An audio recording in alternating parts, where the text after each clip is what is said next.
जिसको धर्म का ज्ञान है वही जान सकता है कि ये कर्म सही है या ये कर्म गलत है। जो सही है वो कर लो, जो गलत है वो छोड़ दो। दूध पी लो, शराब छोड़ दो। सेवा कर लो, मार काट छोड़ दो। कर्म दो प्रकार के, एक तो दूध है और एक शराब है। दोनों पिया जा सकता है, दोनों पैसे से आती हैं। क्या पीना है? आपके सामने एक गिलास दूध है, एक गिलास शराब है। क्या पीना है ये कौन निर्णय करेगा? हाँ, कौन निर्णय करेगा? आप नहीं करेंगे। आपके भीतर यदि धर्म है तो वो धर्म कहेगा कि यार शराब गलत है। जिनके अंदर का धर्म मर चुका है, जिनके अंदर का धर्म शून्य, कोई काम ही नहीं कर रहा, वो शराब पी रहे हैं।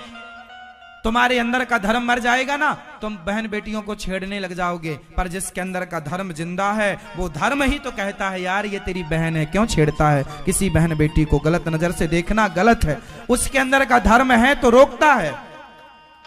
धार्मिक व्यवस्था है। अच्छा, तुम्हारे गांव में, तुम्हारे शहर में, मैं एक छोटा एग्जाम्पल दे रहा हूं, उत्तर देना। तुम्हारे पड़ोस में, सोसाइटी में, गांव में एक लड़का रहता, एक लड़का था। वो लड़का ना पूरे मोहल्ले की, सोसाइटी की बहन बेटियों को छेड़ता था, गलत बोलता था। उसकी नियत में बड़ा खोट था। एक लड़का था जो सारी लड़कियों को गलत बोलता, गलत तरीके से देखता, गलत भाव रखता। लेकिन वही लड़का जब अपने घर जाता तो उसकी एक सुंदर सी बहन थी, जवान, बहुत सुंदर थी। वो अपनी बहन के साथ रहता ना तो वो अपनी बहन को बिल्कुल भी नहीं छेड़ता, वो बहन को गलत भाव से बिल्कुल भी नहीं देखता। वही लड़का जो दूसरों की बहन बेटियों को गलत भाव से देखता था, वही लड़का अपनी बहन को बिल्कुल भी गलत भाव से नहीं देखता। बताओ क्यों नहीं देखता? जो सबको देखता है वो अपनी बहन को क्यों इस भाव से नहीं देख रहा? किसने रोका है? किसने रोका है? यही है धर्म। जब तक आपके अंदर धर्म जिंदा है तो आपको पता है कि ये मेरी बहन है, ये मेरी बेटी है। जिस दिन आपका धर्म मर जाएगा ना साहब, आप भूल जाएंगे कि ये बहन बेटी है। और बहन बेटियों के साथ भी आज यदि कोई दुराचार करता है मतलब उसके भीतर का धर्म। इसलिए 84 लाख योनियां हैं। 84 लाख योनियों में केवल मनुष्य ऐसा है जो ये जानता है कि ये मेरी मां है। बाकी कुत्ता जिस मां से पैदा होता है उसी के साथ वो संबंध बनाता है। बोलो हाँ, क्योंकि उसके भीतर धर्म। बैल, भैंस, भैंसा, शेर, चीता, कोई भी पक्षी पशु देख लो आप, हाँ या ना? जो बिल्ली का बच्चा भी, बकरी का बच्चा, बकरा पैदा होता है, जिस बकरी से उसका दूध पीता है वो उसी बकरी के साथ संबंध बनाता है, हाँ या ना? क्यों? क्योंकि इन जानवरों के पास ईश्वर ने धर्म नहीं दिया। 84 लाख योनियों में मनुष्य श्रेष्ठ क्यों है? क्योंकि धर्म केवल मनुष्य के पास है। और आज वही मनुष्य अपने धर्म का ह्रास करते जा रहा है। आज तुम्हें धर्म की बातें हम कहते हैं तो तुम कहते हो नहीं जी धर्म बड़ा नहीं, कर्म बड़ा है। तुम धर्म को बिल्कुल मानते ही नहीं। धर्म का मतलब केवल ये नहीं कि मैं हिंदू धर्म, ना, धर्म जिसके अंदर हिंदू, मुसलमान, सिख, ईसाई सबके अंदर धर्म है, तब वो मां को मां कहते हैं। वरना हम हिंदू लोग हैं इसलिए हमारे भाई बहन में शादी नहीं होती, क्योंकि हमारे अंदर धर्म की मात्रा ज्यादा है। जिनके अंदर धर्म नहीं है वो तो भाई बहन भी शादी कर लेते हैं। तो कमी कहां है? धर्म की। हमारे यहां धर्म ज्यादा है। हम लोग धर्म की बात, हमारे यहां भगवान का अवतार हुआ, परित्राणाय साधूनां विनाशाय च दुष्कृतां धर्म संस्थापनार्थाय संभवामि युगे युगे। जब जब होय धर्म की हानि, बाढ़ असुर अधम अभिमानी, तब तब धरि प्रभु विविध शरीरा। जब जब धर्म की हानि होती है तब तब भगवान आकर धर्म की स्थापना करते हैं। और धर्म की स्थापना यही है कि आप सबके हृदय में धर्म होना चाहिए, क्योंकि मनुष्य ही धर्म को धारण कर सकता है, कुत्ता, बिल्ली, पशु पक्षी नहीं। इसलिए जाने न देना धर्म। रावण का धर्म ही तो चला गया साहब। क्या चला गया? धर्म चला गया। सीता ले आया, रावण का धर्म चला गया तो लंका का नाश हो गया। था भरा सोना खचाखच लंक की दीवार में, एक रत्ती नहीं मिला रावण को मरती वार में। जाने ना देना धर्म, करना लोभ मत धन धाम का, और धर्म ही जाता रहा तो धन रहा किस काम का। धर्म ही चला गया आपका, तो फिर कर्म कौन सा करोगे। धर्म चला गया तुम्हारा तो कौन सा कर्म करोगे। फिर धर्म चला गया, उसके बाद कोई भी कर्म करोगे जमाना कहेगा ये तो ढोंग कर रहा। मूल में धर्म है, कर्म नहीं साहब। कर्म तो अपनी जगह ठीक है, पर कर्म कौन सा, धर्म युक्त है ना। रावण ने जो किया वो अधर्म था, राम जी ने जो किया धर्म था। इसलिए रावण के पुतले जलते हैं और राम के मंदिर बनते हैं, क्योंकि धर्म की पूजा है। आप लोग, इसलिए कहता हूं नमक रोटी खा लेना, भीख मांगना पड़े तो मांग लेना, पर धर्म मत छोड़ना। धर्म मत। हमारे यहां राजा महाराजा मर गए, बिक गए बाजार में, हरिश्चंद्र बिक गए कि नहीं, धर्म नहीं छोड़ा। धर्म चला जाएगा तो फिर पैसे का हम करेंगे क्या। हमारे लिए पैसा मायने नहीं है साहब, धर्म। भगवान से प्रार्थना करता हूं, प्रभु जब तक जीऊं प्राण चले जाएं पर मेरा धर्म न जाए। मेरा धर्म मेरा प्राण है, मेरा धर्म मेरा बल है। पैसे तो वैश्या भी कमाती है साहब, पैसे तो वैश्या भी कमाती है, धर्म बेचकर कमाती है। और हमारे भारत की स्त्रियां बेचारी दूसरों के घर में कपड़े लत्ते धुलती हैं, पोंछा बर्तन चौका करती हैं, लेकिन अपना धर्म को जाने नहीं दे। एक स्त्री वो है जो पैसे के लिए शरीर बेच देती है, और एक स्त्री वो है जो अपने को तपाती है। बर्तन चौका करेगी, मजदूरी करेगी, पर अपने चरित्र पर आंच नहीं आने देगी। चरित्र की रक्षा ही तो धर्म है ना साहब। हाँ या ना। क्या बड़ा है, क्या बड़ा है, कर्म की धर्म। क्या बड़ा है, हाँ क्या बड़ा है, धर्म युक्त कर्म। आप यदि ऐसा बोलेंगे कि कर्म बड़ा है पर धर्म युक्त कर्म, तो आपका कर्म बोलना तब ठीक हो जाएगा जब आप ये सेंटेंस बोलना पड़ेगा, आपको मेंशन करना पड़ेगा। धर्म युक्त, आपने यदि बोल दिया कर्म बड़ा तो आपकी बात गलत हो जाएगी, क्योंकि कसाई भी कर्म कर रहा है। आपको पूरा सेंटेंस, जो आजकल ना लोग क्या कहते हैं, हम तो कर्म ही पूजा है, हम तो महाराज अपना कर्म करते हैं। एक नंबर के बेवकूफ हो तुम, अधूरा ज्ञान है तुम्हारे पास।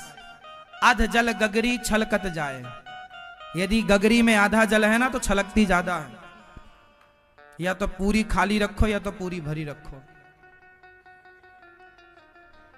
आधा मत रखना। आधा ज्ञान खतरनाक है। जो लोग कहते हैं कर्म ही पूजा है, उनसे पूछो कि कर्म ही पूजा है तो बकरे को काटना कसाई पूजा कर रहा है। ये गलत लोग पढ़ते हैं, गलत लिखा कर्म ही पूजा ना, धर्म युक्त कर्म ही पूजा है, ये पूरा है। धर्म युक्त कर्म नहीं है तो वो कर्म पूजा नहीं हो सकता। यदि कर्म ही पूजा है तो रावण ने जो किया क्या वो भी पूजा था? कंस ने जो किया क्या वो भी पूजा है? मुगलों ने अंग्रेजों ने जो किया वो भी पूजा है ना। सवाल खड़े हो जाएंगे लाख तुम्हारी पूजा में। पूरा सेंटेंस बोल के बताओ फटाफट। कर्म बड़ा है, कौन सा? कौन सा कर्म बड़ा है? धर्म युक्त कर्म। और कोई ऐसा पूछे कि धर्म बड़ा कि कर्म, तो धर्म। धर्म से बड़ा कुछ नहीं, धर्म से बड़ा कोई, धर्म इतना बड़ा है कि उस धर्म पर चलने के लिए भगवान भी आए। राम किस पर चले? हाँ, तो धर्म वो है जिस पर चलने के लिए भगवान भी मजबूर है। यदि भगवान भी धर्म पर ना चलते तो आप में से कौन उन्हें भगवान कहता? धर्म क्या है तुम समझते क्यों नहीं? इस संसार की सबसे बड़ी वस्तु, बड़ी चीज धर्म ही तो है। एक स्त्री के पास क्या है? पातिव्रत धर्म। एक स्त्री बड़ी कब होती है? 100 बच्चे पैदा करने से स्त्री बड़ी नहीं होती। तुम 1,00,000 बच्चे पैदा कर लो तो बड़ी नहीं हो जाओगी। तुम बड़ी तब बनती हो मेरी मां जब तुम धर्म के अनुसार अपना जीवन यापन करती हो। एक पुरुष बड़ा तब नहीं बनता जब उसका टर्नओवर करोड़ों का होता है। एक इंसान तब बड़ा नहीं होता जब उसके पास करोड़ों अरबों की संपत्ति होती है। एक व्यक्ति तब बड़ा बनता है जब धर्म से वो चलता है, धर्ममय जीवन जीता है। बड़ा यार लोग कहते हैं बहुत धर्मात्मा है। प्राण जाते हैं तो जाएं, हम प्राणों को नहीं रोकते, हम धर्म को रोकते हैं। एक तरफ धर्म जा रहा हो और एक तरफ मेरे प्राण जा रहे हो और दोनों कहें जी तुम दो में से एक रोको। अनिरुद्धाचार्य के प्राण भी जा रहे हो और अनिरुद्धाचार्य का धर्म भी जा रहा हो और दोनों कहें, प्राण कहे और धर्म कहे कि तुम दो में से एक को रोक लो, तो अनिरुद्धाचार्य किसे रोकेगा? प्राण तो कल फिर मिल जाएंगे साहब। हम उन रावण ने प्राण बचा के, रावण के प्राण बच भी जाते तो प्राण बचा के कर क्या लेता? धर्म गवा के तुम प्राणों को बचाए तो क्या करोगे उस धर्म का, उस प्राणों का? इसलिए मैं प्राणों को नहीं चुनता। प्राण जाए तो जाए, धर्म न जाए। प्राण जाए पर वचन न जाए, धर्म न जाए। ये भारत है। प्राण जाए पर धर्म, वचन मीन्स धर्म। समझाओ अपने बच्चों को कि बेटा जो तुम लिव इन में रहते हो किसी लड़की के संग, किसी लड़कों के संग, तुम अपना धर्म गवा रहे हो, ये ठीक नहीं है। ठीक है? भगवान ने बांसुरी बजाई, गोपियां आई, सारा काम धाम छोड़ दिया कृष्ण के लिए, भगवान के लिए कर्म छोड़ दिया। गोपियों ने कर्म छोड़ा है। धर्म, धर्म कौन है? कृष्ण ही धर्म है। रामो विग्रहवान धर्मः, राम ही धर्म है। धर्म, कर्म छोड़ा है गोपियों ने, धर्म नहीं छोड़ा। कृष्ण के पास आई, भगवान गोपियों के संग रास रचा रहे। भगवान गोपियों के संग क्या रचा रहे हैं? जोर से, जोर से रास। ये भैया रास क्या है? ये बताओ भैया, रास क्या है? ये सब चुप रहेंगे। ये भैया बताओ रास क्या है? क्या था ये रास? नहीं? भगवान गोपियों के संग रास रचा रहे हैं, तो क्या हुआ था उस रास में? आप रास रचाते हो? नहीं।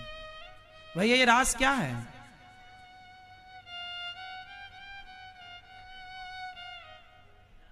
लीला। क्या है? कौन सी लीला? गोपियों के साथ क्या किया था भगवान? गोपियों के साथ भगवान ने खेलना कूदना।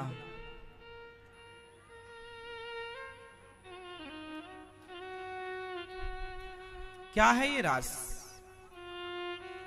ठीक है भैया, ये रास क्या है?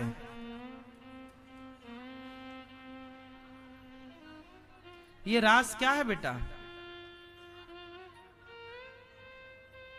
भैया ये रास क्या है? चश्मा वाले भैया, ये रास। आप जितनी माताएं बैठी हैं, आप लोग अपने पतियों को रास रचाने की इजाजत देंगे? उत्तर दो। देंगे? रास शब्द का जो अर्थ भारत के कुछ लोग करते हैं, जो हिंदू संस्कृति को बदनाम करना चाहते हैं, वो भगवान के इस लीला पर भी ना प्रश्न चिन्ह खड़ा कर देते हैं कि तुम्हारे भगवान ने तो रास रचाए। अब उन मूर्खों को कोई ये समझाए कि भाई रास का मतलब तुम जानते हो? नहीं जानते, बस करना है बातें। कुछ लोग ना, एक डायलॉग है, आप जानते हैं, एक पिक्चर का एक वाक्य में आपको बताऊं, उसमें है तुम करो तो रास लीला और हम करें तो कैरेक्टर ढीला। ये एक पिक्चर का है ना, बोलिए जरा क्या है? तुम करो तो और हम करें तो कैरेक्टर ढीला। अब बताइए, तुम करो तो रास लीला, हम करें तो कैरेक्टर ढीला, ये जो बात कही जाए, ये जो सेंटेंस है, ये किस ओर इशारा कर रहा है? ये सही वे पर ले जा रहा है कि गलत? मतलब ये जो सेंटेंस बोला गया, देखो पिक्चरें कितने दिमाग से खेलती हैं, हिंदू धर्म को किस तरीके से बदनाम करती है। एक सेंटेंस, आप लोग मूवियां देखते हो साहब, हम मूवियां नहीं देखते, पर ये जो चीजें गलत लगती हैं वो हम तक यदि कभी पहुंच गई तो हम उनका अर्थ करते हैं। फिर तुम करो तो रासलीला, हम करें तो कैरेक्टर ढीला, ये जो सेंटेंस बोला गया इस मूवी में, किस मूवी का है मुझे नहीं पता, लेकिन है किसी मूवी का। अब बताइए, ये बिल्कुल गलत परिभाषा है रास की, इससे तुम्हारे भगवान बदनाम हो रहे हैं। क्या भगवान कैरेक्टर ढीला वाला काम कर रहे थे रास में? पर ये सेंटेंस तो यही सारा कर रहा है, तुम करो तो रास लीला, हम करो तो कैरेक्टर। ये तो पूरा मीनिंग वही हुआ ना कि कैरेक्टर से मैच कर रही हैं चीजें, चरित्र से मैच कर रही हैं, हाँ या ना? देखिए कितना गलत अर्थ है कृष्ण भगवान की लीला का। पिक्चर बनाने वालों ने ये सब चीजें बनाई और उन्हीं को तुम लोग सुपर डुपर स्टार बनाए हो, और जो साधु संत तुम्हारी भलाई की बातें करते हैं उन्हें तुम पाखंडी कहते हो, उन्हें तुम कुछ कुछ कहते हो, साधु संतों को गालियां देते हो। जो खुलेआम गुटखा बेच रहे हैं, दाने दाने में केसर का दम, उन्हें तो आपने सुपर डुपर स्टार बना दिया। और जो साधु संत समाज के लिए सैकड़ों साल से तुम्हारे समाज में साधु संतों का योगदान रहा है, क्या स्वामी विवेकानंद जैसे साधु संत, रामकृष्ण परमहंस जैसे साधु संत, आद्य शंकराचार्य जी जैसे साधु संतों का यह देश नहीं रहा? क्या इस देश में इन संतों का कोई योगदान नहीं है? अरे रामचरितमानस जैसा ग्रंथ लिखने वाले तुलसीदास जी, आज भी समाज में दोहे बोले जाते हैं, बड़ा हुआ सो क्या हुआ। क्या इन संतों का कोई योगदान नहीं है? उन संतों की वाणी के बिना तुम गूंगे हो, हाँ या ना? आज हम लोग आपस की वार्ता में भी दोहों का प्रयोग करते हैं, बुरा जो देखन मैं चला बुरा ना मिलिया को, ये दोहों से हम लोगों की बातें चलती हैं, हाँ या ना? तो ये संतों की वाणियां हैं। अब आप कह रहे हैं जी संत तो खराब होते हैं और संतों को आपने बदनाम कर दिया। अरे भाई, सारे कैसे खराब होते हैं? पर आज की टीवी मूवियां सारे संतों पर प्रश्न चिन्ह खड़ा कर रही हैं। और संतों तक तो ठीक है, चलो भैया हमें गाली दे दो, जितनी जी करे दे दो, पर भगवान को भी तुम गालियां देने लग गए। तुम करो तो रासलीला, हम करो तो कैरेक्टर ढीला, ये तो भगवान को गाली है। क्या भगवान ने वहां कोई कैरेक्टर ढीला वाला काम किया था रास में? तुम जानते हो रास क्या हुआ? पढ़े हो भागवत? पढ़ के देखो क्या लिखा है। अब बताओ, जब रास रचाया गया तो शंकर जी आए रास में, हाँ या ना? क्या कौन आए? जोर से आए। शंकर जी आए रास में। और शंकर जी कौन है? जिन्होंने कामदेव को जला के भस्म कर दिया। तीसरी आंख खुली, कौन जला? कौन जला? कामदेव जल के भस्म हो गया। जो शंकर जी कामदेव को जलाने वाले हैं, वो शंकर जी आते हैं कृष्ण कन्हैया से, बोलते हैं हे कन्हैया मुझे अपने से रास में सम्मिलित कर लो। अब बताओ, क्या वो लीला कैरेक्टर ढीला की लीला थी? यदि कैरेक्टर ढीला की लीला थी तो फिर वहां शंकर जी क्या कर रहे थे? शंकर जी तो वो थे ना जिन्होंने कामदेव को, उन्हें तो कामदेव परेशान नहीं कर सकता ना। वो कह रहे हैं कन्हैया से हमें रास में सम्मिलित करो। मतलब ये कृष्ण की लीला तुम कैरेक्टर ढीला से क्यों जोड़ रहे हो? ये लीला क्या है? खग जाने खगी की भाषा। तोते की भाषा कौन जानता है? गाय की भाषा कौन जानता है? चींटी की भाषा चींटी, पशु की भाषा पशु, पक्षी की भाषा पक्षी। क्या भगवान की भाषा आप जान सकते हैं? अरे भाई, भगवान कृष्ण ने रास रचाया, किनके संग रचाया? गोपियों के संग। गोपियां कौन थी? शंकर जी भी गोपी बनकर आए। गोपियों का अर्थ वहां स्त्रियों से नहीं है। गोपी मतलब स्त्री नहीं। वृंदावन में आज भी गोपेश्वर महादेव हैं। शंकर जी का गोपी रूप में श्रृंगार होता, हनुमान जी का गोपी रूप में। वृंदावन में जितने देवी देवता हैं सब गोपी के रूप में पूजते हैं। हनुमान जी भी गोपी के रूप में यहां पर पूजते हैं, शंकर जी भी गोपी के रूप में, क्योंकि यहां तो देवता एक ही है, भगवान एक ही है कृष्ण, बाकी सब गोपी हैं, चाहे तुम हो चाहे हम हो। गोपी मतलब स्त्री नहीं, गोपी एक भाव। गोपी क्या है? गोपी के भाव। गोपी प्रेम से भीगी हुई है और आपसे कहा जाता है गोपी भाव में रहो, मतलब गोपियों की तरह। राधा रोती रही कृष्ण कहां हो, कृष्ण कहां हो। सारी गोपियां रोती रही 100 साल तक कृष्ण के बिना, पर पराय पुरुष की तरफ आंख उठाकर नहीं देखा। जो कृष्ण के सिवा किसी को ना जाने वही गोपी भाव है। ये गोपी है। गोपी मतलब स्त्री नहीं।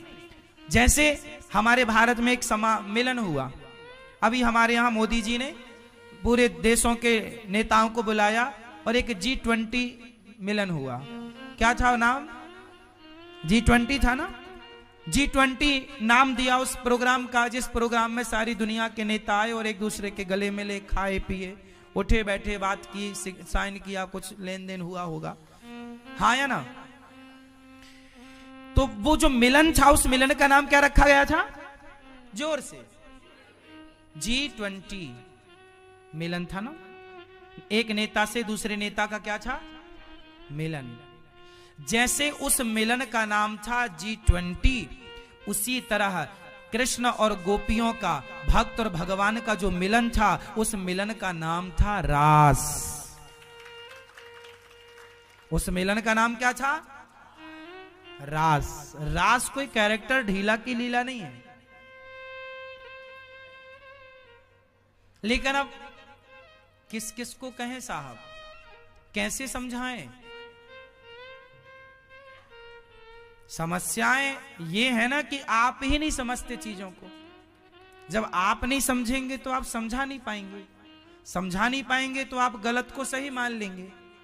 आप भगवान का भी मजाक उड़ा लेते हैं। अब तुम करो तो रास लीला, हम करो तो कैरेक्टर, ये भगवान का मजाक ही तो है।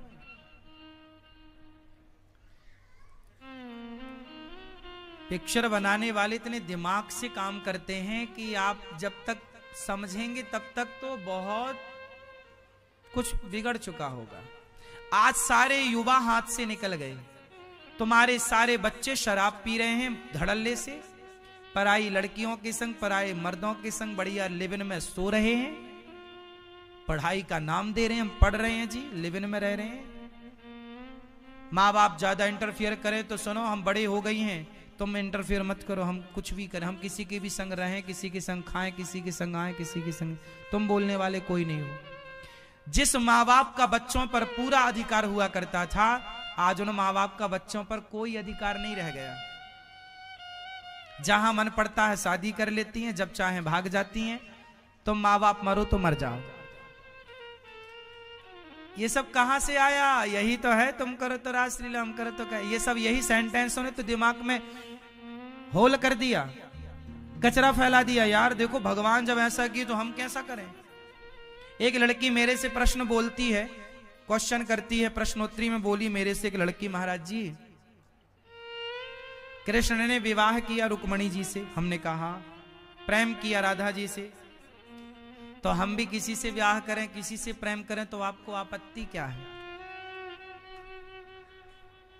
अब देखो जरा आजकल के युवाओं की सोच देखो, ये पढ़े लिखे हैं, ये बातें, ये बहुत होशियार समझते हैं अपने आप को जी, हम बहुत होशियार हैं। पंडित जी आप कुछ नहीं जानते, महाराज जी तुम तो मूर्ख हो। हमारी माँ बाप तो वो अपने माँ बाप को मूर्ख मानते हैं, अपने आप को बहुत इंटेलिजेंट, हम बहुत पढ़े लिखे। हाँ, हम टाई लगाते हैं, बेल्ट लगाते हैं, बैच लगाते हैं, कोट पहनते हैं, हाँ महंगे जूते पहनते हैं। ये टाई लगाने वालों, ये ठंडे देशों में टाई नहीं लगाया जाती थी, ये तो नाक पहुंचने के लिए रखा जाता था रुमाल। ये टाई वहां लगाई जाती थी जहां ठंडा देश था, इंग्लैंड है, अमेरिका है, ये सब वहां नाक, ठंडी में नाक बहती है तो वो टाई लगाते थे। और बाद में ये फैशन होगा, सब टाई लगा रहे हैं। तुम्हारी नाक भले नहीं बहरी फिर भी टही हो, तुम अपने आप को बहुत इंटेलिजेंट समझ रहे हो, वो कह रहे हो बड़े विद्वान है। भरी गर्मी में काला कलर का कोट पहन रहे हैं, इतना मोटा कोट, इतना मोटा पैंट, और तुम्हारे दादाजी धोती कुर्ता हल्का पतला बिल्कुल कॉटन का कपड़ा पहने हैं, तो तुम अपने दादा को मूर्ख समझ, अरे तो मूर्ख बुढ़ा कोई काम का नहीं। और तुम भरी गर्मी में जहां टेम्परेचर 45-50 है, अब बताइए टेम्परेचर 50 जहां हो वहां क्या पहनना सही है, मोटा कपड़ा कि पतला कपड़ा? तो मोटा पहनने वाला बेवकूफ है कि पतला पहनने वाला? और लो बड़े इंटेलिजेंट है वो।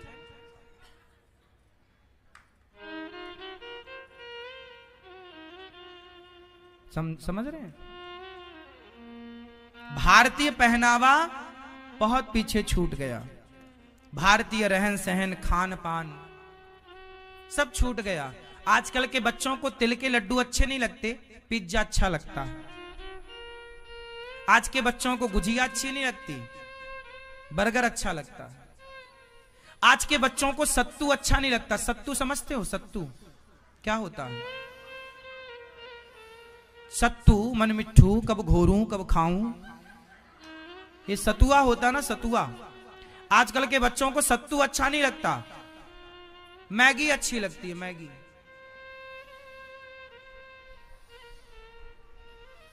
हाँ या ना?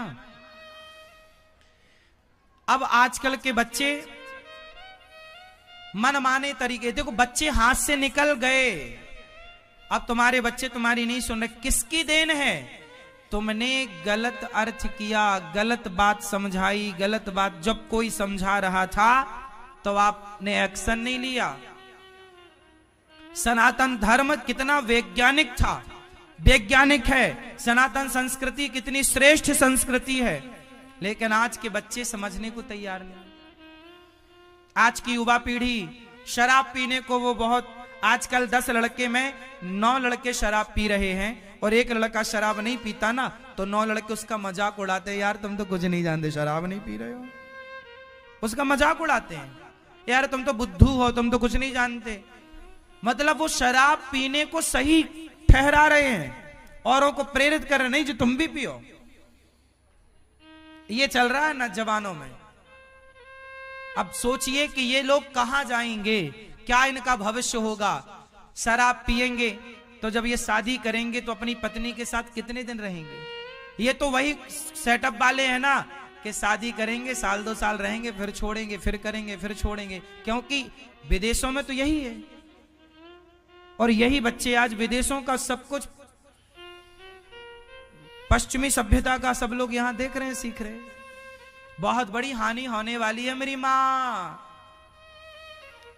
अब तो अंतर जाति विवाह खूब हो रहे हैं, जिसको लड़की जो पसंद आ रही है, जिसको लड़का जो पसंद है, कुछ भी तरीका पुराना रहा ही नहीं। पुरानी परंपराओं को आज के बच्चों ने सब स्वाहा कर दिया, बोले अब इसकी जरूरत नहीं है पुरानी परंपराओं की, अब सत्तू की जरूरत नहीं है, लड्डू की जरूरत नहीं है, अब तो मैगी पिज्जा से काम चल रहा है, अब तो शादी की जरूरत है ही नहीं, लिव-इन में काम चल रहा है। शादी की जरूरत नहीं, अब तो लिव-इन में काम चल रहा है। हाँ या ना? फिर अब शादी क्यों करेगा जब लिव-इन में काम चल ही रहा था। कुल मिला करके हमारी जो संस्कृति है, भगवान श्री कृष्ण ने जो लीला की, रास लीला, वो लीला चरित्र से नहीं, वो तो मिलन था। जैसे आपका और हमारा मिलन हो रहा है भागवत जी के माध्यम से, ऐसे भक्त और भगवान का मिलन हुआ था रास के माध्यम से। उस लीला को रास कहते हैं। सिंपल है। अब जैसे मीराबाई, एक छोटा सा एग्जांपल मैं आपको ज्वलंत दे दूं। मीराबाई कृष्ण को पति के रूप में पूजती है। अच्छा ये बताओ, आप में से कोई स्त्री कृष्ण को पति के रूप में पूजने लग जाए तो सही है कि गलत है? सही है। यदि कोई स्त्री कृष्ण को पति रूप में पूजती है तो भगवान को कोई किसी भी रूप में पूज सकता। त्वमेव माता च पिता त्वमेव त्वमेव बंधुश्च सखा त्वमेव त्वमेव विद्या द्रविणम त्वमेव त्वमेव सर्वम। सर्वम कह दिया मतलब सब कुछ। जाकी रही भावना जैसी, प्रभु मूरत देखी तिन तैसी। कोई पति रूप में भजे, कोई पुत्र रूप में भजे, कोई भाई के रूप में भजे, कोई जो आपका मन है, दुश्मन के रूप में भजो। शिशुपाल ने दुश्मन के रूप में भजा, द्रौपदी ने भाई के रूप में भजा, गोपियों ने पति। गोपियां किस रूप में भजती हैं? पति के रूप में। पति में कुरुते नमः। गोपियां किस रूप में भजती हैं भगवान को? और पति के रूप में गोपियां भजती हैं, तो भगवान उनके पति बनकर उन्हें मिल जाते हैं। इसमें दिक्कत क्या है? वो अपनी पत्नियों के संग यदि नाच भी रहे हैं, झूम भी रहे हैं, गा भी रहे हैं, तो दिक्कत क्या है? और सुनो, वैसे भगवान आप में से किस किस के पति भगवान है? आप में से किस किस के पति भगवान है? मैया, आपके पति कौन है? रामलाल?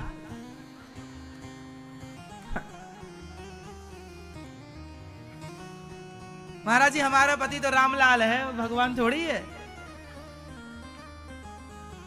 अच्छा बताओ, देखो आप माताएं कितनी कंफ्यूज रहती हो। मैया तुम झूठी हो। आपके कितने पति हैं? जिसके एक पति है वो हाथ उठाएं। कितने पति हैं कंफर्म कराओ फटाफट। जिसका एक पति है वो ईमानदार लोग हाथ उठा लें। एक पति किसका? अब नीचे करो हाथ। अब ये बताओ कि यदि आपके एक पति हैं, एक पति हैं आपके, क्या नाम है?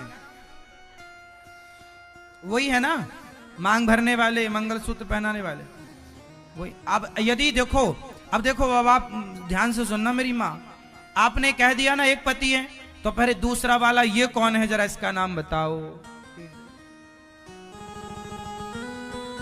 हाँ, तुम हो एक अगोचर, सबके प्राणपति। या तो आपकी ये बात झूठी है, या तो आपकी वो बात झूठी है कि आपका पति एक है। आपने कहा, हमने पूछा कि भगवान किस किस के पति हैं, तो आपने हाथ नहीं उठानी। भगवान हमारे पति थोड़ी हैं। अरे मेरी मां, तुम्हें तो ये वाला पति शादी के बाद मिला है, पर भगवान तो सबके पति हैं, चाहे स्त्री हो या पुरुष हो। तुम हो एक अगोचर, सबके प्राणपति। स्वामी सबके प्राणपति। किस विध मिला हूँ दया में, किस विध मिलो श्री श्याम जी। तुमको मैं तुमते। ओम जय जगदीश हरे। इसलिए पति, सबके पति कौन? देखो आप लोग ना कहती हो मंदिरों में ज्यादा, हे भगवान सबके प्राण, लेकिन मानती नहीं हो। नहीं, इसलिए आपकी कहनी करनी अंतर है। इसलिए तो गति नहीं हो रही है ना आप लोगों की। परेशान हो आप लोग, कह कुछ रहे हो, कर कुछ रहे हो। करनी और कथनी एक हो। भगवान हमारे सब कुछ हैं, और जो पति है आपका, उस पति को भी परमेश्वर के रूप में ही देखा करो ना, कि वही पति भगवान है।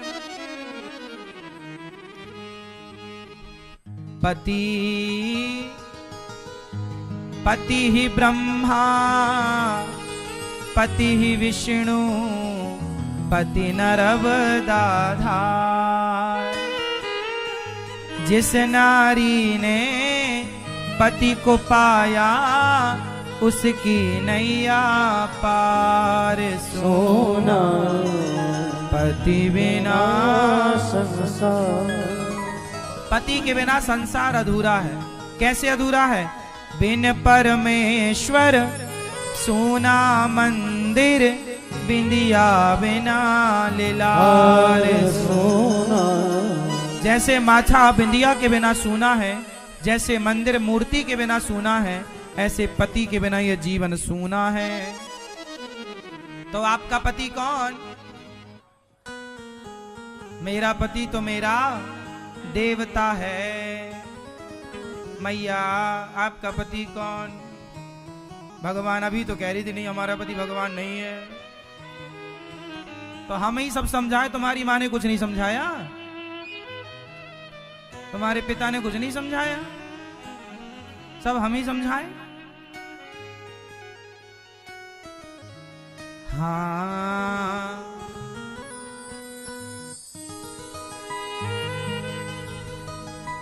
एक पतिव्रत नारी के कितने व्रत होते हैं? नारी के कितने व्रत होते हैं? एक। कौन सा व्रत? एक पतिव्रत रहे जगत में। अच्छा ये बताओ, आने वाले भारत में पतिव्रता स्त्रियां रह जाएंगी? जो शादी के पहले लिव-इन में रहती हो वो थोड़ी पतिव्रता कहलाएंगी। पतिव्रता नारी तो वही है जो स्वप्न में भी अपने पति के सिवा ना पहले ना बाद में, शादी के पहले और ना शादी के बाद, जो अपने पति के सिवा स्वप्न में भी दूसरे पुरुष को ना देखती हो, वो नारी पतिव्रता है। और आजकल तो स्कूल कॉलेज में नारियां पढ़ने कम जा रही हैं, लिव-इन में ज्यादा रहती हैं। अब ये कैसे बनेगी पतिव्रता? ये तो पहले ही पति के आने के पहले ही कितनों के साथ रह चुकी है, कितने बॉयफ्रेंड है, कितनों को आई लव यू जा चुका है। हाँ या ना? अब इनसे आप उम्मीद करोगे कि ये पतिव्रता? अब ये पतिव्रता परंपरा, हमारी भारत की माताएं तो बड़ी पतिव्रता होती हैं। अब ये पतिव्रता थोड़ा बच्चियों को बताया करो, बेटा आज तुम लड़की हो, कल पत्नी बनोगी किसी की, तो जिस पति की पत्नी बनोगी उसके लिए कम से कम पतिव्रता तो रहो, पवित्र तो रहो। और पुरुषों को भी पत्नीव्रता होना चाहिए। पुरुष भी शादी विवाह के पहले इस लड़की उस लड़की के संग रह लेते हैं, संबंध में रह लेते हैं।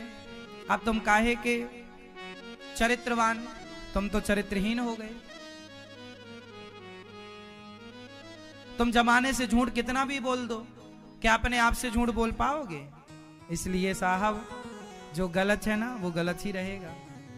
इसलिए हमारे यहाँ पूजा चरित्र की है। राम चरित्र सुनवे कौन रसिया, राम लखन सीता मन वसिया। हमारे यहाँ पूजा किसकी है? हमारे यहाँ चरित्र लिखा जाता है, राम चरित्र मानस। राम जी का चरित्र लिखा गया, पढ़ा गया, सुना गया। हमारे यहाँ चरित्र ही सुना जाता है, राम चरित्र, कृष्ण चरित्र, भगवान का चरित्र, भक्तों का चरित्र, चरित्र ही सुनने योग्य है। अब जिसका चरित्र है ही नहीं, रावण चरित्र कोई नहीं सुनता, राम चरित्र सब सुनते हैं। हाँ एक पतिव्रत रहे जगत में, सब व्रत हैं बेकार। नारी का एक ही व्रत है, आप कोई व्रत मत करो भले, पर पतिव्रता हो तो आप श्रेष्ठ हो। और सारे व्रत कर लो और पड़ोसी को ताक झांक करती रहो, तो फिर आपके सारे व्रत व्यर्थ हैं। एक पतिव्रत रहे जगत में, सब व्रत हैं बेकार। बिन पतिव्रत के नारी का तो जीवन है बेकार। सोना पति बिना संसार। हाँ इसलिए मेरी माँ बहुत अच्छे से गृहस्थी में रहना चाहिए, अपनी माँ की सेवा करना चाहिए, पिता की सेवा करना चाहिए, पति की सेवा करना चाहिए। और पुरुषों को भी एक पत्नीव्रता होना चाहिए। किस किस पुरुषों की एक पत्नी है? पड़ोसन से कोई चक्कर नहीं है। किस किस पुरुषों का हाथ उठाओ।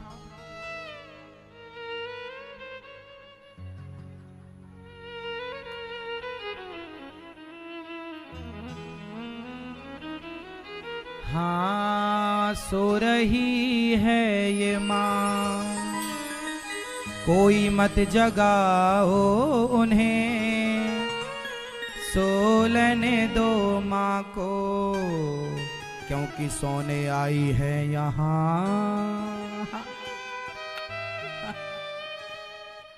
क्यों सो रही हो माँ, क्यों नहीं सुन रही हो कथा।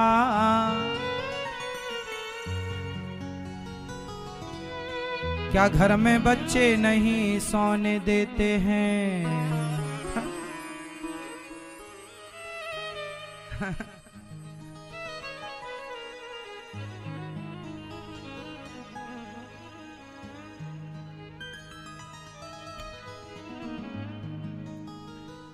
तो भगवान का दिया हुआ जो रिश्ता है, माँ का, पिता का, पत्नी पति कैसे हो, राम जी कैसे पति थे, एक पत्नी व्रता थे या नहीं। राम एक पत्नी, यदि नारी पतिव्रता होती है तो पुरुष को भी पत्नी व्रता होना चाहिए, हाँ या ना। तो आप में से कितने पुरुष पत्नी व्रता हैं, कृपया हाथ उठा के बताओ।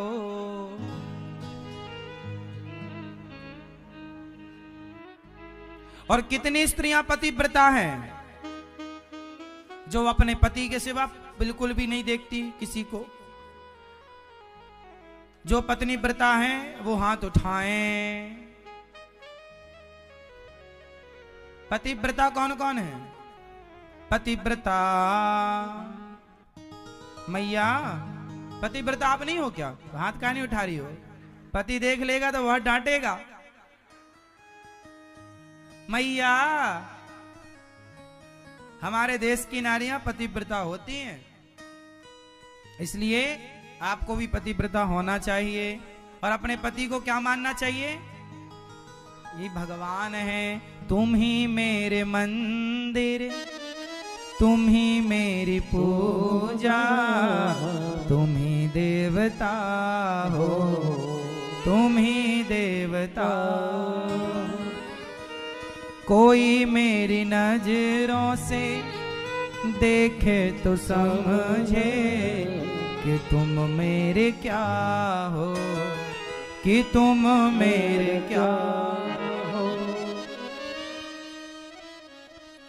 इसलिए अपने रिश्तों में मस्त रहो, अपनी पत्नी, अपने पति, अपने परिवार में खुश रहो, खूब आनंद से रहो। घर गृहस्थी तब बिगड़ती है जब आप समय दूसरों को ज्यादा देते हैं, अपने परिवार को समय कम देते हैं। दूसरों की बात आप ज्यादा सुनते हैं, अपने परिवार की बात नहीं सुनते, तो झगड़े होते हैं।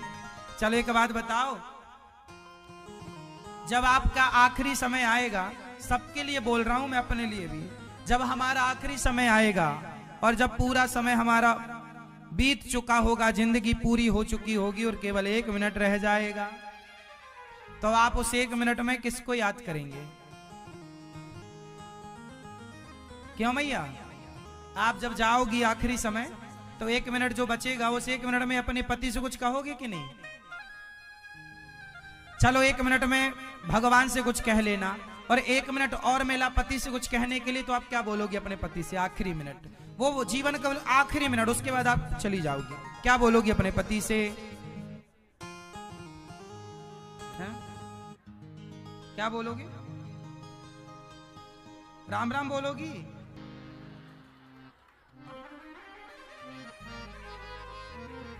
आपकी पत्नी है,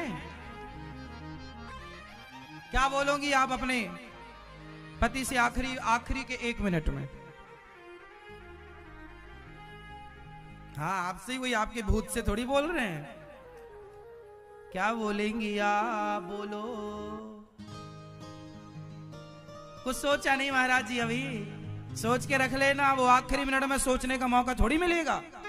अरे हम देखो कितना भला काम कर रहे हैं, आखिरी मिनट में आपके पास समय नहीं होगा सोचने का, इसलिए वो आखिरी मिनट की बात अभी कर रहे हैं कि सोच के रख लो, जो कहना अभी कह दो, क्योंकि आखिरी मिनट में कोई कुछ कह ना पाएगा।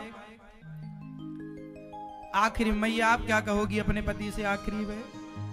चलो बोला जाएगा तो क्या बोलोगी, माना कि बोला राम राम बोलोगी। राम राम, अच्छा तो हम चलते हैं।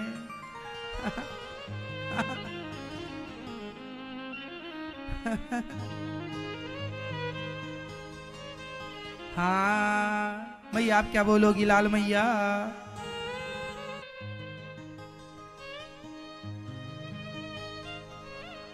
चलो छोड़ो, ये आपके बेटे हैं?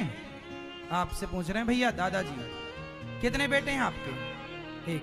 क्या कहोगे अपने बेटे से आखिर, जब आपका आखिरी समय आएगा, ओनली 1 मिनट, उस 1 मिनट में यदि आपको मौका मिला अपने बेटे से कुछ कहने का, तो क्या कहोगे?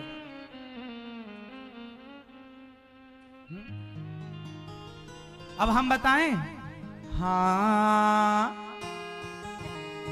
भक्तों, ये भजन सुनने का है, नाचने मत लग जाना। ये आखिरी 1 मिनट की बातें हैं, इस पूरे भजन में 1 मिनट की बातें होंगी, आखिरी 1 मिनट की। भक्तों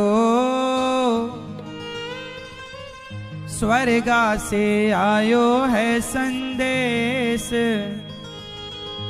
बुलावो आग्यो राम को।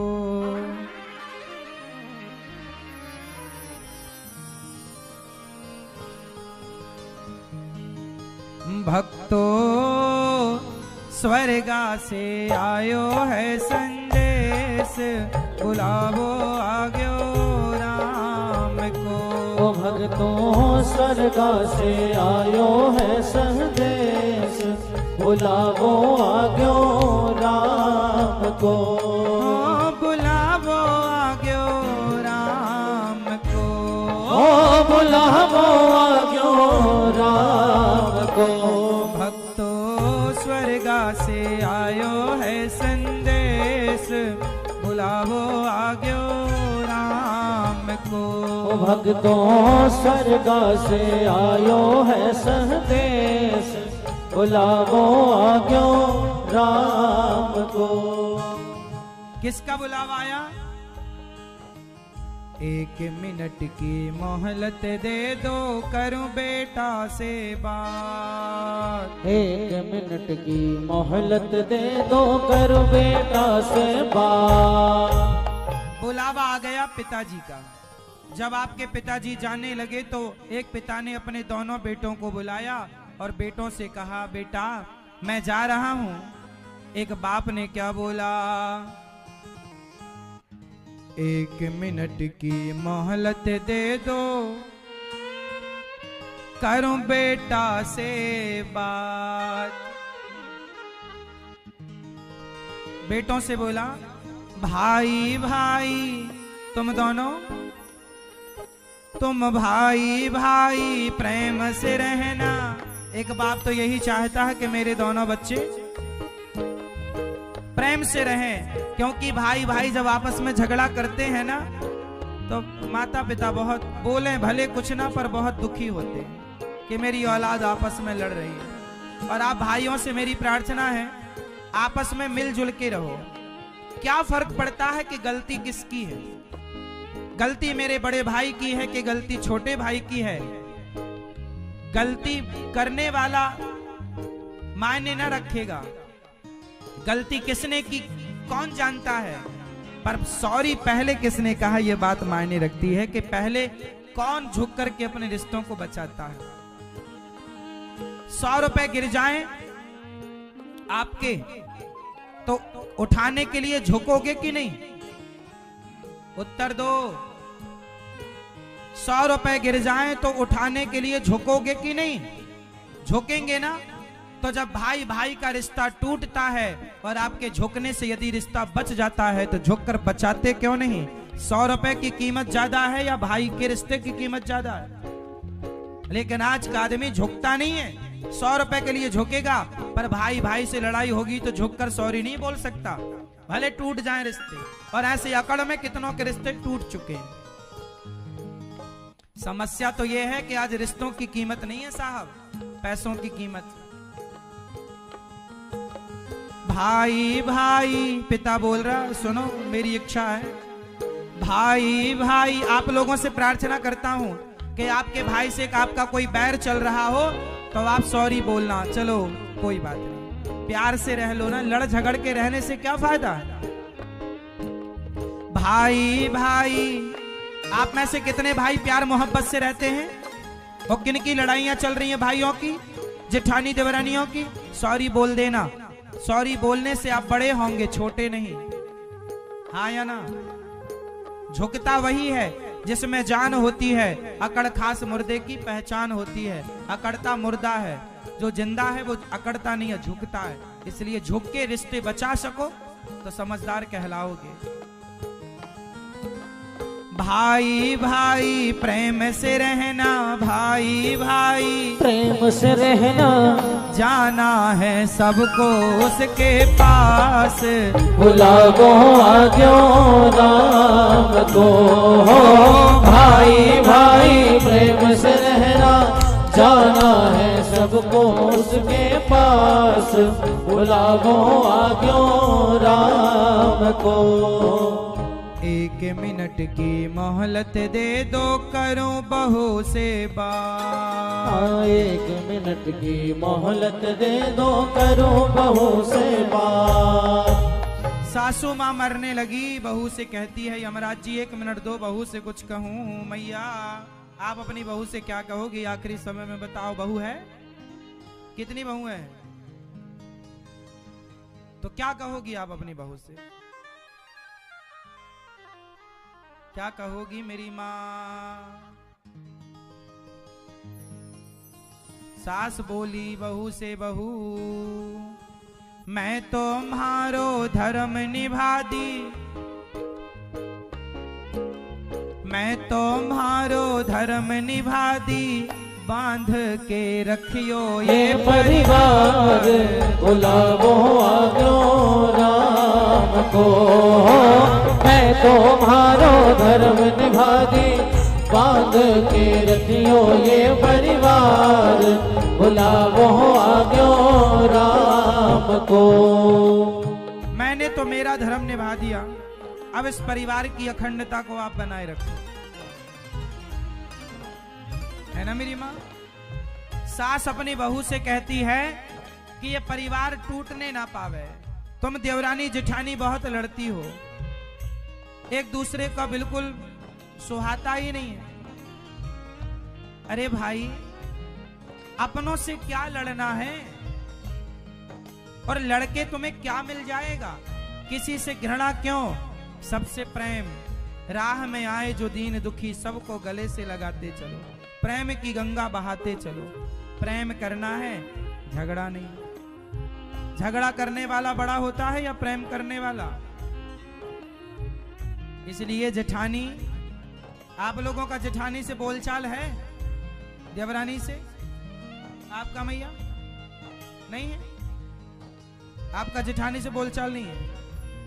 अच्छा जेठानी मरेगी तो जाओगे कि नहीं, उसके मरने पे तो जाओगी ना, पूछ रहे हैं हम।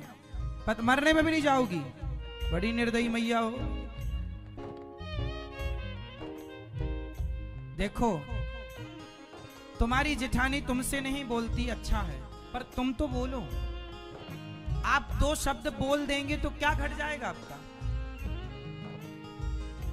माना कि गलती उसकी है, फिर भी आप समझदार कहलाएंगे यदि आप अपने रिश्तों को बचाने के लिए पहल करेंगे तो। क्योंकि जब हमारे यहां कोई मर जाता है ना, तब लोग जाते हैं। जैसे तुम्हारी जेठानी मरेगी तो आपको जाना पड़ेगा। तो मरने पे तो दुश्मन भी आता है, मरने पे गए तो क्या गए। इसलिए जब तक हम जिंदा हैं तब आओ, मिलो, बातें करो, बैठो।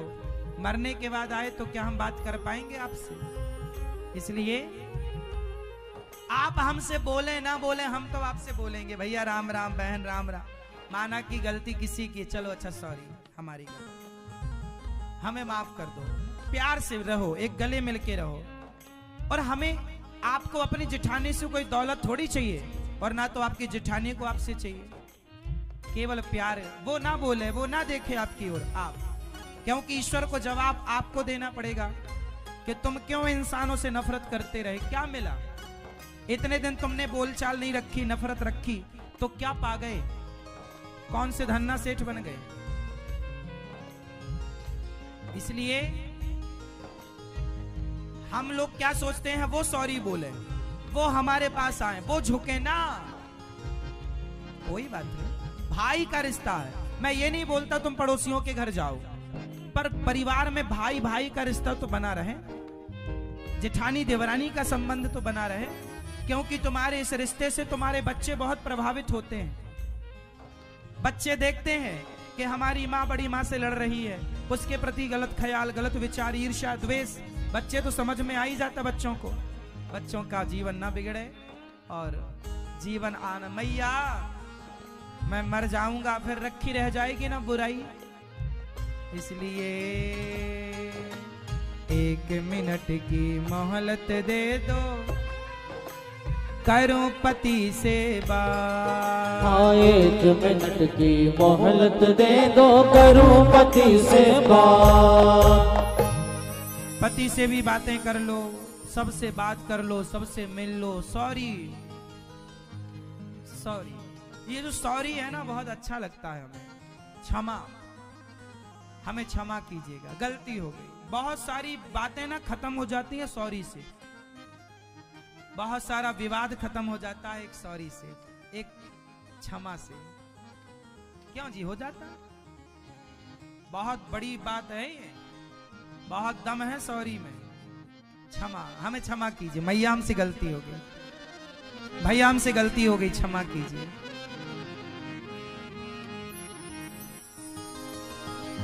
सॉरी ना बोलने से आपकी लड़ाइयां सालों तक चलती हैं, और सॉरी बोल देने से चुटकियों में खत्म। कोई बात नहीं थी, जरा सी बात।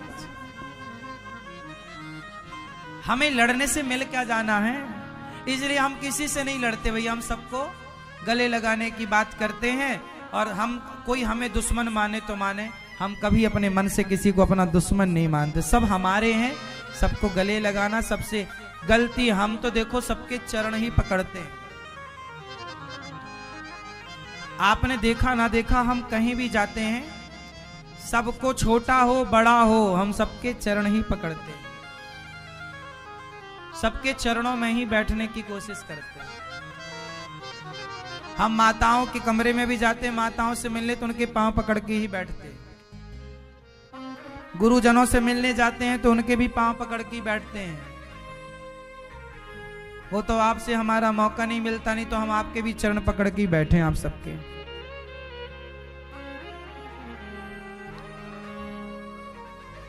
हमें कोई शर्म नहीं आती चरण पकड़ने में, पांव पकड़ने में। हमें कोई लाज नहीं है, शर्म नहीं है।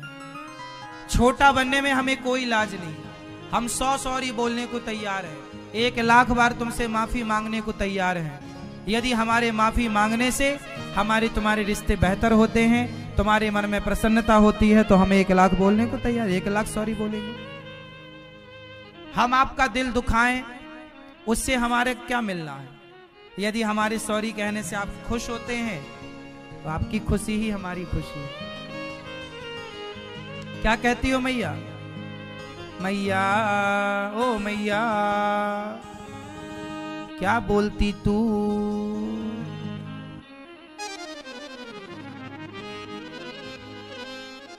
हाँ 1 मिनट की मोहलत दे दो। तो अब जेठानी से बोलेंगे ना, जाते ही बोलना सॉरी शक्तिमान। अच्छा बहरी है, सुनती नहीं है, दूर रहती है तो फोन लगा लेना। सॉरी ना बोलने के बहाने बहुत हैं, पर बोलने के भी बहाने हैं। मैया आपकी इस जेठानी से चलती है ठीक ठीक कि कट्टी है? आप हाँ, जेठानी छोटी है आपकी, देवरानी है। अच्छा आप ही जेठानी हो तो देवरानी से बनती है आपकी? झगड़ा तो नहीं करती हो? झगड़ा नहीं करना। बड़ी हो ना तो छोटी गलती करे तो उसको माफ कर दिया करो बिना सॉरी बोले, और तुम छोटी हो तो बड़ी से माफी मांग लो। बड़े हो तो माफ कर दो और छोटे हो तो माफी मांग लो। देखो कितनी बढ़िया बात है। बड़े हो तो उत्तर, बड़े हो तो जोर से मेरी माँ, बड़े हो तो, और छोटे हो तो माफी मांग लो। पत्नी बोली यमराज जी 1 मिनट दो, यमराज जी से कुछ बोल रही है कि यमराज जी एक पति से कुछ कहना है क्या? 1 मिनट की मोहलत दे दो, करूं पति से बात। आप लोग बात कर लो अपने अपने पति से आखिरी मिनट, इसके बाद पता नहीं क्या बात करोगी मैया आप।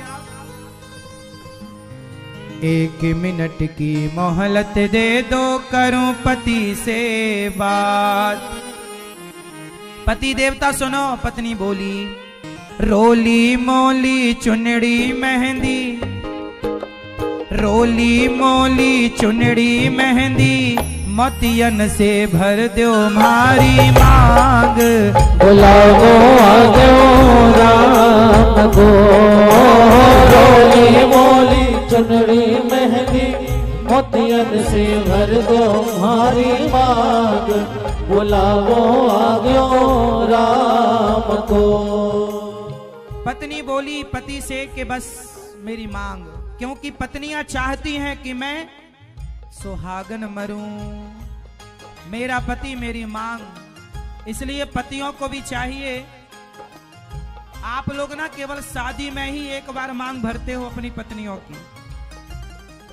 अरे कभी पत्नी श्रृंगार कर रही हो तो आप चले जाया करो और आप कहो आज मैं तेरी मांग भरूंगा, तो आप हर 15 दिन में 10 दिन में, है ना।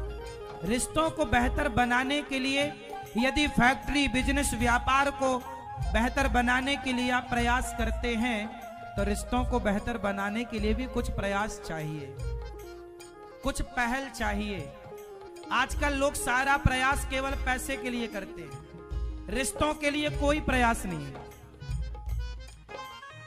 आप में से कितनों के पति आपकी मांग भरते रहते हैं आए दिन, 15 दिन 20 दिन में, महीने में? किसी के पति भरते हैं कि शादी बस में भरे थे बस? क्यों? एक बार शादी बस में भरी, उसके बाद छुट्टी, फिर कभी नहीं। आप भरते हैं? नहीं? आप भरते हो? नहीं, एक बार बस भरी है। हाँ, बच्चे कितने हैं? मांग भरा करो। आप मांग भरते हैं अपनी पत्नी की? नहीं, एक बार बस भरी है मंडप के नीचे, दोबारा नहीं। कभी जाओ पत्नी के लिए,